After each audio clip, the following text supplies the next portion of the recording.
एक बार एक गांव में एक बूढ़ा रहता था जिसका नाम था रमेश। वह तरह तरह के पापड़ बनाकर बेचता था। रमेश का स्वभाव बहुत ही मददगार और अच्छा था। उस गांव में कोई पापड़ वाला नहीं था।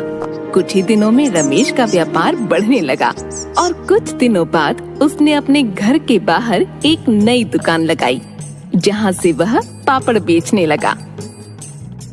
रोज की तरह रमेश अपनी दुकान में पापड़ बेच रहा था जब वहाँ पर एक विकास नाम का व्यक्ति आया। एक पापड़ का पैकेट कितने का है? एक पैकेट 10 रुपए का है बेटा। ठीक है, मुझे एक पैकेट आलू पापड़ का चाहिए। रमेश ने एक आलू पापड़ का पैकेट उसे दिया।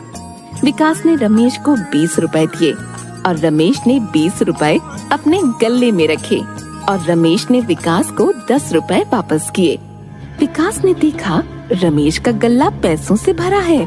रमेश के गल्ले में बहुत पैसे हैं। किसी तरह मुझे उस गल्ले में से पैसे निकालने होंगे, लेकिन कैसे? विकास ने सोचा कि मैं रमेश से पानी मांगता हूँ। रमेश गल्ला खुला छोड़कर विकास के लिए पानी लेने गया। रमेश के आने से पहले मुझे उस गल्ले में से पैसे निकालने होंगे। जैसे ही विकास ने गल्ले की तरफ हाथ बढ़ाया, तभी रमेश वापस आ गया। तुम मेरे गले में से पैसे क्यों निकाल रहे हो विकास? कुछ देर तक उन दोनों में बहस चली और रमेश ने कहा, पंचायत तय करेगी यह पैसे किसके हैं। अब मुझे पंचायत में बताना पड़ेगा कि ये मेरे पैसे हैं। विकास अभी छोटा है और अगर पूरी पंचायत के सामने गलत साबित हुआ तो उसके लिए अच्छा नहीं होगा। वो अपनी गलतियों से खुद सीख जाएगा। अगर तुम्हें लगता है ये पैसे तुम्हारे हैं तो तुम रख लो, मुझे कोई बहस नहीं करनी है। विकास यह सुनकर बहुत खुश हुआ और वहाँ से चला गया। वह घर पहुंचकर उन पैसों को गिनने लगा। लगता है रमेश पापड़ बेचकर बहुत पैसे कमाता है, तभी उसने अपने पैसे मुझे दे दिए। मैं भी पापड़ बनाकर बेचूंगा। अपने पैसों में रमेश से चुराए हुए पैसे जोड़कर उसने नई सामग्री ली और पापड़ बनाने शुरू किए। रमेश की दुकान के ठीक सामने विकास ने अपनी दुकान लगाई। पापड़ ले लो, पापड़ ले लो। रमेश ने देखा कि इसने मेरे पैसों से अपनी दुकान मेरी दुकान के ठीक सामने लगाई है, लेकिन फिर भी जो रमेश के ग्राहक थे वह उसी से पापड़ लेते थे, न कि विकास से, क्योंकि विकास एक नया व्यापारी था। लोग उसकी दुकान से पापड़ नहीं ले रहे थे और इसके चलते पापड़ रखे रखे खराब होने लगे। विकास बहुत दुखी हो गया था। मेरे बनाए हुए पापड़ खराब हो रहे हैं, इन्हें कौन खरीदेगा? ऐसा बहुत दिनों तक चलता रहा और विकास का व्यापार बंद हो गया। विकास के पास खाने के लिए भी पैसे नहीं थे। वह दुख में सारा दिन दुकान पर ही बैठा रहता था। रमेश यह सब देख रहा था। रमेश से विकास का दुख देखा नहीं गया और वह उसकी दुकान पर गया। विकास ने रमेश को देखकर भी अनदेखा किया। विकास, तुम क्यों दुखी हो? तुम पापड़ की पनियां बदल क्यों नहीं रहे हो? विकास ने रमेश को पूरी बात बताई। विकास, चिंता मत करो, इस बार जैसे मैं बताऊंगा वैसे ही पापड़ बनाना। मैं तुम्हें पापड़ की सामग्री खरीदने के पैसे भी दूंगा और जब तुम्हारा व्यापार चलने लगेगा तब तुम मेरे पैसे वापस लौटा देना। मैंने आपके पैसे चुराए, आपकी दुकान के सामने अपनी दुकान लगाई और आप फिर भी मेरी मदद कर रहे हैं। मैं ऐसा बर्ताव दोबारा फिर कभी नहीं करूंगा। जैसा रमेश ने बताया, विकास ने वैसा ही किया और जल्द ही उसका व्यापार बढ़ने लगा। विकास ने रमेश के सारे पैसे वापस लौटा दिए। अब हर काम ईमानदारी से करना विकास। आपकी अच्छाई के कारण आज मैं अच्छे से व्यापार कर पा रहा हूँ। आज से मैं आपकी मदद करूंगा और आसपास के गांव में भी पापड़ प्रसिद्ध कर दूंगा।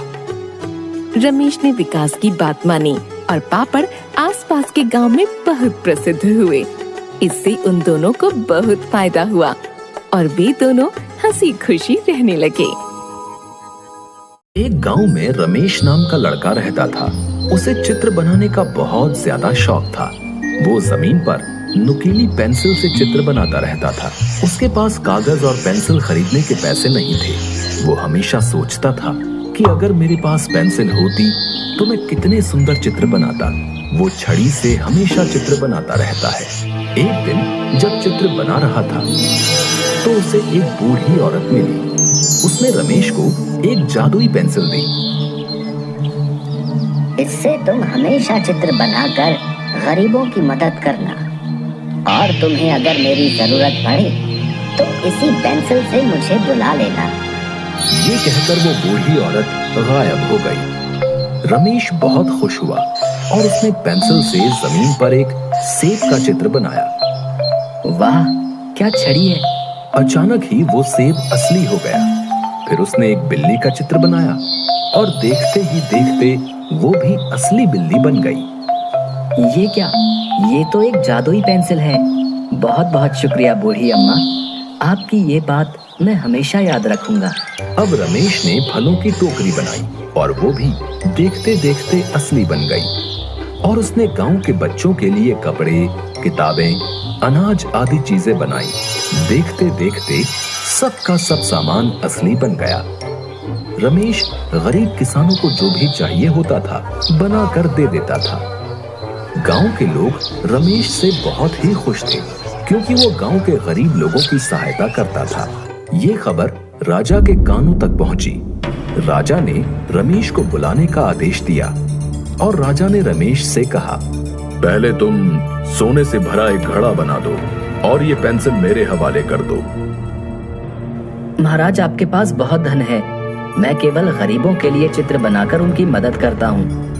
राजा को गुस्सा आ गया और राजा ने सैनिकों को आदेश देकर रमेश से पेंसिल ली और वो खुद से सोने से भरा घड़ा बनाने लगा। लेकिन वो सोने से भरा घड़ा प्रकट नहीं हुआ। राजा ने सेनापति को पेंसिल से चित्र बनाने को कहा, लेकिन उस चित्र से भी कोई भी वस्तु प्रकट नहीं हुई। ये सब देखकर राजा और अधिक क्रोधित हो गया। सुनो रमेश, जैसा मैं बोल रहा हूँ वैसे चित्र तुम्हें बनाना ही पड़ेगा, नहीं तो मैं तुम्हें कारागार में बंद कर दूंगा।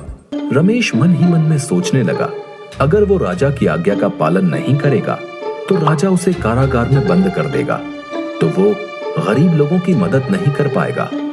वो चतुर था, उसने तुरंत पेंसिल उठाई और उस बूढ़ी औरत का चित्र बना दिया और वहां बूढ़ी औरत प्रकट हो गई। उस बूढ़ी औरत ने राजा को समझाया।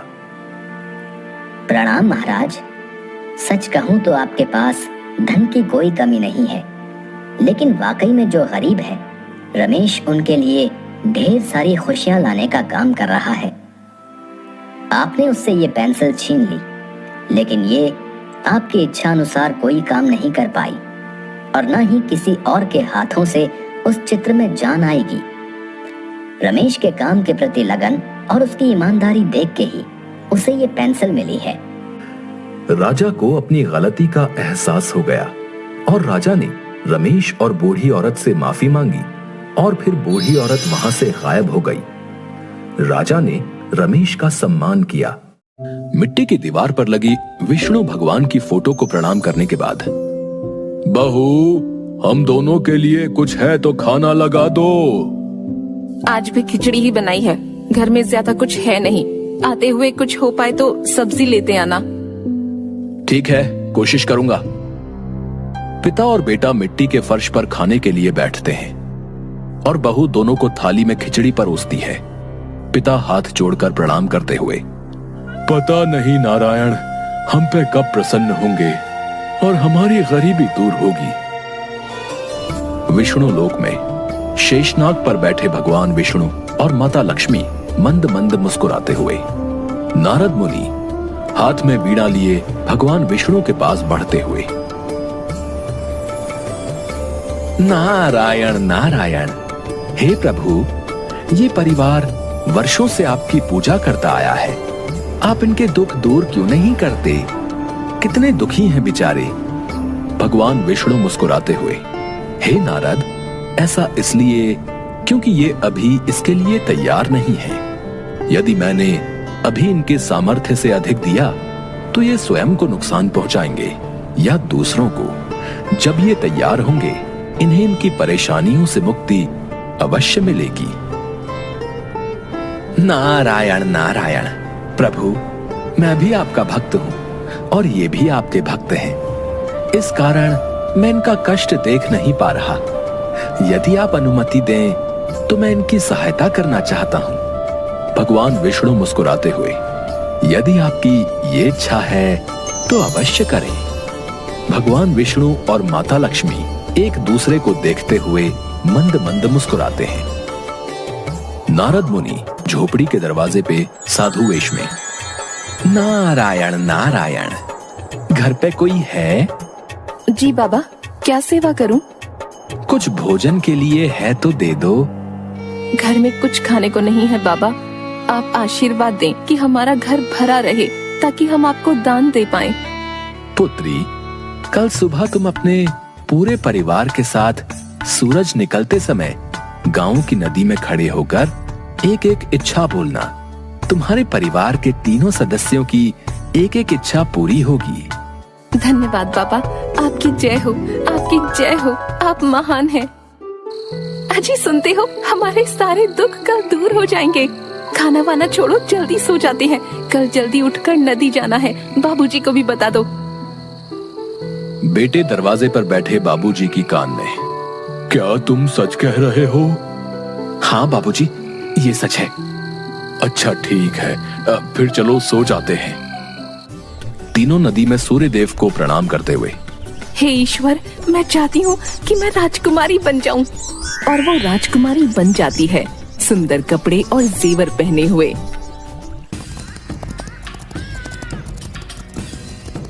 देवी, तुम कौन हो? मैं तुमसे विवाह करना चाहता हूँ। मुझे स्वीकार है। बेटा ये देखकर, हे ईश्वर, ये औरत अभी बूढ़ी और बीमार हो जाए, इसे कोढ़ हो जाए। ये क्या है? तुम कौन हो? उतर जाओ मेरे रथ से। बेटे की पत्नी रोते हुए रथ से उतर जाती है। हे ईश्वर, सब पहले सा जो जैसा था वैसा ही कर दे। और सब पहले जैसा हो जाता है।